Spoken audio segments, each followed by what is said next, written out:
Hi guys, and welcome back to my channel. So today is another video of akara. This one is not classic akara. If you want to see how classic akara is made, make sure you check the description for the links for the classic akara. And this akara is so delicious, you won't even notice different taste between this one and classic akara. This one is twisted akara and it's amazing. So if you want to see how I made this akara, keep watching.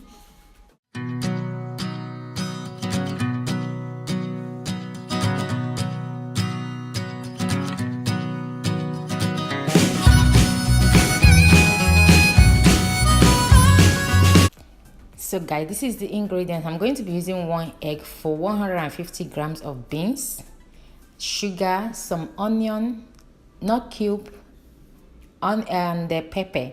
And this is the beans I'm using. I already washed it before, so I put it in the water. And I'm also going to be using some vegetable oil. So the first thing I'm going to do, I'm going to wash the beans, onion, and pepper into the blender. Yes, this one I'm blending the pepper together as well. So I'm just going to wash them in there, throw in the pepper, the quantity I want to use.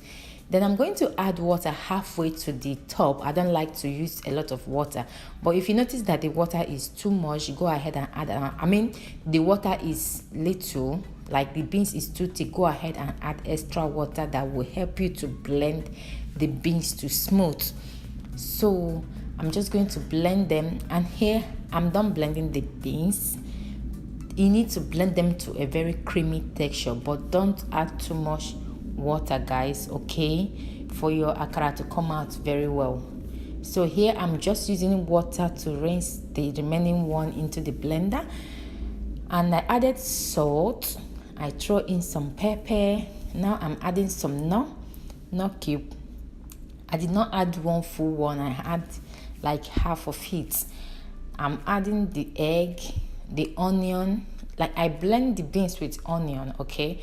So I'm using another half onion to make the beans because I love to bite the onion when I'm eating the akara. So this one I'm not using blender, but I'm using hand whisker on this one. So I'm going to whisk these beans until they are creamy. Like it's going to take me about 3 to 4 minutes.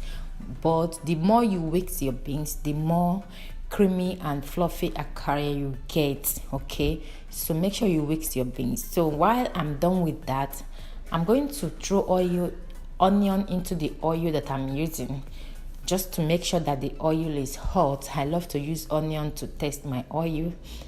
So now I'm going to start scooping the akara into the oil.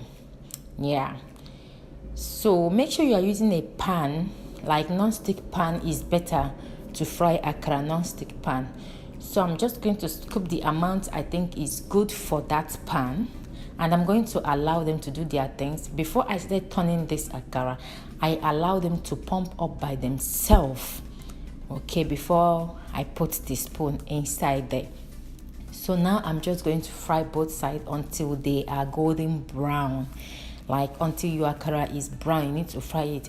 But don't use high heat for this akara, please, because if you use high heat, the outside will cook and the inside won't be cooked.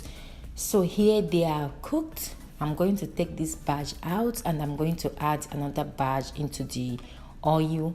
Like I said, use a medium heat, don't use a high heat to fry your akara, for you to get the right consistency.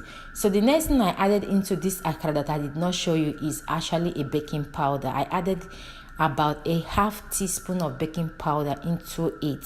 Yes guys, yes, half teaspoon. So check the description for all the ingredients I use for this akara.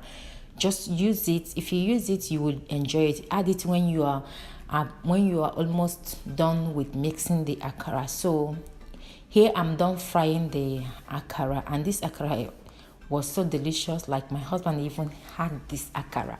He Italian that doesn't eat any other food, he enjoyed this akara a lot, and my son as well. This is very delicious. It's fluffy and it's soft. I just love the consistency that the egg and the baking powder gave me to this akara. You will love it. I hope you give it a try. Thank you for watching, and I will see you on my next video. God bless you all.